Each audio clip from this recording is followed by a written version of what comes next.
Hello my dear students, welcome back to another video. बच्चों, last video जो हमारा था उसमें मैंने आपको फिजिकल केमिस्ट्री का एक क्वेश्चन पेपर दिया था। प्रैक्टिस के लिए 70 मार्क्स का था। 3 आवर्स आपको दिए गए थे। अगर आपने ऑनेस्टली अटेंड किया है तो कमेंट में ज़रूर बताइएगा कि आपको कितना मार्क्स अचीव हुआ। आज के वीडियो में इस पूरे पेपर का मैं सोल्यूशन प्रोवाइड करूंगा। अगर आपने प्रीवियस वीडियो नहीं देखा है तो पहले उसको देख लीजिए। एटलीस्ट ट्राई तो कीजिए कि लास्ट वाला वीडियो जो था उसमें आपको कितने क्वेश्चंस आते हैं, और ऑनेस्टली ट्राई कीजिए ताकि आपको पता चले कि आपका लेवल कितना है, फिजिकल केमिस्ट्री आपका कितना स्ट्रांग है या आप कितने वीक हैं। ठीक है, तो अब आइए क्विकली स्टार्ट करते हैं आज की क्लास। तो फर्स्ट क्वेश्चन हमारा मल्टीपल चॉइस था, जिसमें आपको 10 क्वेश्चंस दिए गए थे, ईच कंटेनिंग 1 मार्क्स। फर्स्ट वाला जो क्वेश्चन था, crystal lattice formed by BCC unit, उसका आंसर था सी। सेकंड वाला question, cryoscopic constant depends on nature of solvent, A इसका करेक्ट आंसर है, यहां पर मैंने प्रोवाइड कर दिया है। फिर थर्ड क्वेश्चन आपको पूछा गया था, blood in human body is highly buffered at a pH of 7.4, A correct है, यहां पर मैंने दे दिया है आंसर। फिर फोर्थ वाला क्वेश्चन पूछा गया था, the enthalpy of formation for all elements in their standard states is, क्या है, 0, बी आंसर इसका करेक्ट है। फिफ्थ वाला क्वेश्चन आपको पूछा गया था, on diluting the solution of an electrolyte A B C, क्या है इसका करेक्ट आंसर, सी, तो यहां पर मैंने प्रोवाइड कर दिया है। अब question 6, rate law for the reaction, ये रिएक्शन दिया गया है, तो रेट ऑफ रिएक्शन डबल अगर होता है तो क्या होगा, ए डबल हो जाएगा और बी कांस्टेंट रहेगा, तो बी इसका करेक्ट आंसर है। Seventh question, molecular solids are, क्या होते हैं, amorphous solid. Question 8, in calculating osmotic pressure the concentration of solute is expressed in, क्या होता है, मोलैरिटी, ए करेक्ट है। Question 9, the pH of 10 raise to -8 m of HCl is, क्या होगा, less than 7, सी। जो क्वेश्चंस के आंसर मैं आपको बता रहा हूं आप भी क्रॉस चेक कर लीजिए, अगर आपने अटेंड किया है तो मार्क्स भी काउंटिंग करते जाइए, किसको कितना मार्क्स ऑब्टेन हो रहा है ये भी आपको पता चल जाएगा। 10th वाला क्वेश्चन है, the order of reaction for which the unit of rate constant are, क्या होगा, इसके लिए कितना होगा, 0। अब आते हैं मेन क्वेश्चन 2 पर, आंसर द फॉलोइंग क्वेश्चन थे, पूरे 8 अटेंड करने थे। फर्स्ट वाला क्वेश्चन आपको पूछा गया था, types of particle in 4 main classes of crystalline solid, तो उसका आंसर ये है, द स्मॉलेस्ट कॉन्स्टिट्यूएंट और particle of various solid are atom, ion और molecule. Second question, Raoult's law आपको पूछा गया था for solution containing non volatile solute, तो उसका आंसर आपको यहाँ डाउन में मिल जाएगा। वीडियो पॉज करके अच्छे से रीड कर लो, या चाहो तो आप नोट डाउन भी कर सकते हैं। क्वेश्चन 3 आपको पूछा गया था, classify the following buffers into different types. First वाले का सोल्यूशन एसिडिक बफर है, सेकंड वाले का बेसिक बफर है। Fourth question, state second law of thermodynamics in terms of entropy, तो उसका पूरा आपको यहां पर मिल जाएगा आंसर। फिफ्थ वाला क्वेश्चन आपको पूछा गया था, सॉल्ट ब्रिज का कोई 2 फंक्शन बताना है, तो यहाँ पर मैंने 4 प्रोवाइड करवा दिए हैं, कोई भी 2 या पूरे चारों याद कर लो, हो सकता है कि कभी ज्यादा मार्क्स के लिए पूछा जाए तो ये चारों आपके लिए काम आ जाएंगे। सिक्स्थ क्वेश्चन में आपको पूछा गया था, what is the activation energy of a reaction, तो आंसर ये है, या फिर आप ये भी लिख सकते हैं, दोनों ही याद कर लीजिए, हो सकता है कि आपको कोई एक रिकॉल हो जाए। सेवेंथ वाला क्वेश्चन आपको पूछा गया था, write the relationship between rate constant and half life of first order and zeroth order reaction, तो उसका आंसर आपको यहाँ पर मिल जाएगा, A and B. Eight question आपको पूछा गया था, under what condition the cell potential is called the standard cell potential, तो उसका आंसर आपको यहाँ डाउन में मिल जाएगा। सेक्शन बी स्टार्ट होता है, उसमें आपको कहा गया था, attempt any 8 of the following question 16 marks के लिए, यानी 2 मार्क्स का एक क्वेश्चन है। फर्स्ट वाला क्वेश्चन आपको पूछा गया था, distinguish between ionic solids and molecular solid, तो उसका पूरा आंसर आपको यहाँ डाउन में मिल जाएगा। अब देखो यहाँ पर ये आपको 2 मार्क्स के लिए पूछा गया है, तो मिनिमम 4 पॉइंट्स तो आपको आने ही चाहिए, 4 पॉइंट आपको लिखना है, अगर एग्जाम्पल भी लिखते हो तो बेस्ट हो जाएगा, वरना अगर यही क्वेश्चन आपको 3 मार्क्स के लिए पूछा जाएगा तो ये पूरे 6 पॉइंट आपको लिखना पड़ेगा, तब जाकर आपको पूरा 3 मार्क्स मिलेगा। क्वेश्चन 4 आपको पूछा गया था, what are the consequences of Schottky defect, तो उसका आंसर यहाँ डाउन में आपको मिल जाएगा। क्वेश्चन 5 पूछा गया था, how molar mass of a solute is determined by osmotic pressure measurement, तो उसका आंसर यहाँ आपको मिल जाएगा। वीडियो पॉज करके अच्छे से रीड कीजिए, अंडरस्टैंड कीजिए और प्रिपेयर हो जाइए आपके आने वाले एग्जाम के लिए। मेन क्वेश्चन 6 में आपको पूछा गया था, a solution of citric acid C6H8O7 in 50 gram of acetic acid, ये पूरा आपको पूछा गया था। और डाउन में है what is the molality of solution, numerical है 2 मार्क्स के लिए, तो यहाँ पर इसका सोल्यूशन आपको मिल जाएगा। क्वेश्चन 7 आपको पूछा गया था derive the relation pH plus pOH is equal to 14। Repeatedly ये क्वेश्चन पूछा जाता है, बहुत इंपॉर्टेंट है, ये रिलेशन डिराइव करने आपको आना चाहिए, ठीक है। तो पूरा सोल्यूशन यहाँ डाउन में आपको मिल जाएगा, अच्छे से देखिए, अंडरस्टैंड कीजिए। क्वेश्चन 8 में आपको पूछा गया इन NaOH solution OH minus is 2.87 into 10⁻⁴ calculate the pH of the solution, तो उसका सोल्यूशन यहाँ डाउन में आपको मिल जाएगा। 9th क्वेश्चन में आपको पूछा गया था व्हाट आर इंटेंसिव प्रॉपर्टीज, उसका आंसर आपको यहाँ पर मिल जाएगा। यहाँ पर आपको 2 मार्क्स के लिए पूछा गया है, तो उसके हिसाब से अपना लेंथ रखिएगा। अगर आपको 1 मार्क के लिए पूछा जाएगा तो आप 1 सेंटेंस में आपका आंसर कंप्लीट कर सकते हैं, बट यहाँ 2 मार्क्स के लिए पूछा गया, इसीलिए थोड़ा सा उसको एलोबरेट कीजिएगा। तो ये है आपका 9th वाले का आंसर। 10th क्वेश्चन में पूछा गया था व्हाट इज सॉल्ट ब्रिज, तो उसका थोड़ा सा एक्सप्लेनेशन दे दिया, एक यूज बता दिया, और डाउन में अगर आप कर सकते हैं तो उसको डायग्राम के थ्रू भी समझा दीजिए, मार्क्स आपके पक्के हो जाएंगे।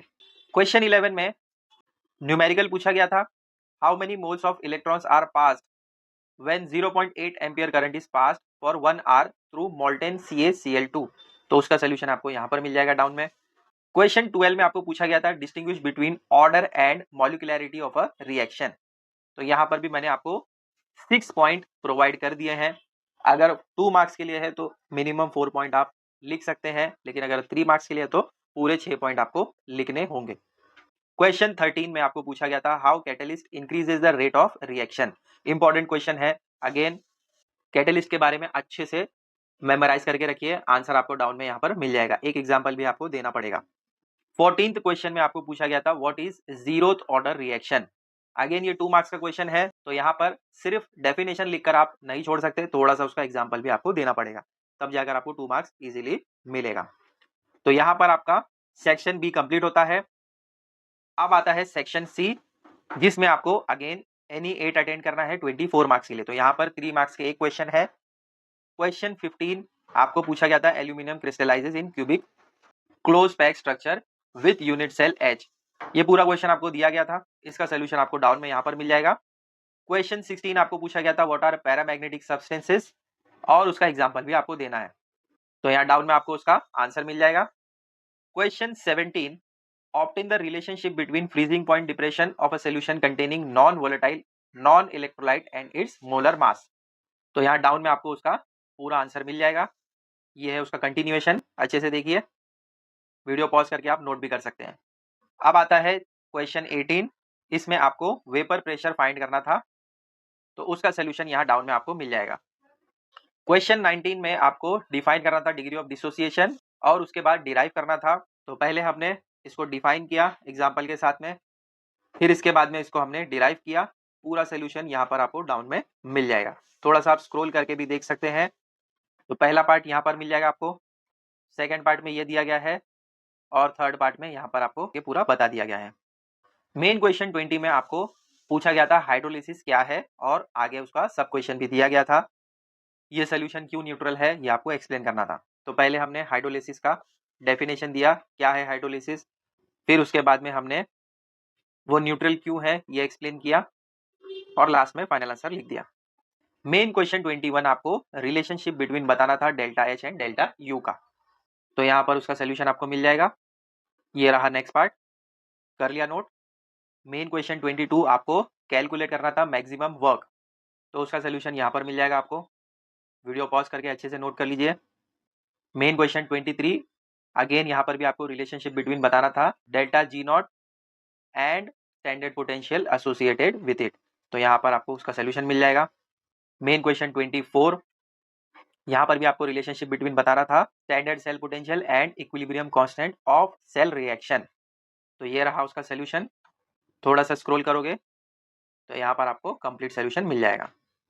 मेन क्वेश्चन 25 यहाँ पर आपको integrated rate law for first order reaction, इसको डिराइव करना था, तो यहाँ पर मिल जाएगा डाउन में आपको उसका सोल्यूशन। ये रहा नेक्स्ट पार्ट। मेन क्वेश्चन 26 इसमें आपको what are anode and cathode of H2O2 fuel cell बताना था, और इसके बाद में उसका वर्किंग सेल रिएक्शन भी बताना था, ठीक है। तो ये रहा उसका पूरा सोल्यूशन। पहले कंस्ट्रक्शन बताएंगे, फिर थोड़ा सा वर्किंग बताकर 3 रिएक्शन उसके आपको बताने हैं। डायग्राम भी ड्रॉ करोगे तो बेटर है, आपको मार्क्स अच्छे मिलेंगे। और फिर फाइनल आंसर लास्ट में लिख दीजिए। अब स्टार्ट होता है सेक्शन डी। यहाँ पर आपको एनी 3 अटेंड करना है। 4 मार्क्स का एक क्वेश्चन है। फर्स्ट क्वेश्चन में आपको कैलकुलेट करना है रेडियस ऑफ इरिडियम एटम। तो सोल्यूशन स्टार्ट होता है ऐसे। पहले आप total number of iridium atom निकालोगे, 4 मिलेगा। फिर मास ऑफ इरिडियम एटम निकालोगे, 1.27 इंटू 10⁻21 ग्राम मिला। फिर डेंसिटी ऑफ यूनिट सेल का फॉर्मूला अप्लाई करके वैल्यू सब्स्टिट्यूट कर दो। फिर रेडियस का फॉर्मूला आ जाएगा और लास्ट में आपको मिल जाएगा radius of iridium atom 136 pm। Unit नहीं लिखोगे तो मार्क्स कट हो जाएगा। क्वेश्चन 28 में फर्स्ट ऑर्डर रिएक्शन आपको दिया गया था, कैलकुलेट करना था हाफ लाइफ।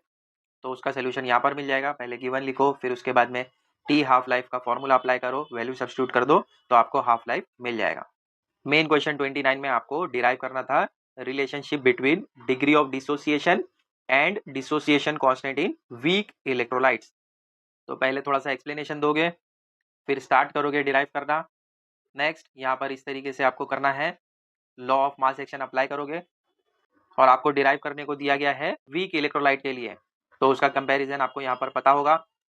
उसी को अप्लाई करते हुए आगे डिराइव करोगे तो आपको मिल जाएगा। और लास्ट में फाइनल आंसर भी लिखना है। मेन क्वेश्चन 30 में आपको डेल्टा यू कैलकुलेट करना था, रिएक्शन डाउन में दिया गया है। और इसी के साथ आपको ये भी बताना था कि पीवी वर्क कितना हुआ है। ठीक है, तो उसका सोल्यूशन यहाँ पर आपको मिल जाएगा। फॉर्मूलाज अच्छे से अप्लाई करो। अगर कैलकुलेशन में कहीं गड़बड़ हो भी जाता है, फॉर्मूला अगर आपने सही लिखा है तो फॉर्मूले का मार्क्स आपको मिल जाएगा। ठीक है, तो ये है उसका सोल्यूशन।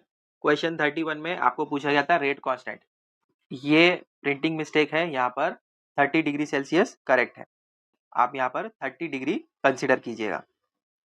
तो उसका सोल्यूशन यहाँ पर आपको मिल जाएगा। आई होप ये वीडियो आपके लिए हेल्पफुल रहेगा। इसी के साथ मैं आपको ये भी कहूँगा, टेक्स्ट बुक के मिडल में आपको सॉल्व एग्जाम्पल काफ़ी दिए गए हैं। चैप्टर 1 to 6 में जितने भी सॉल्व एग्जाम्पल आपको मिलते हैं उसको कंफर्म करके जाइए।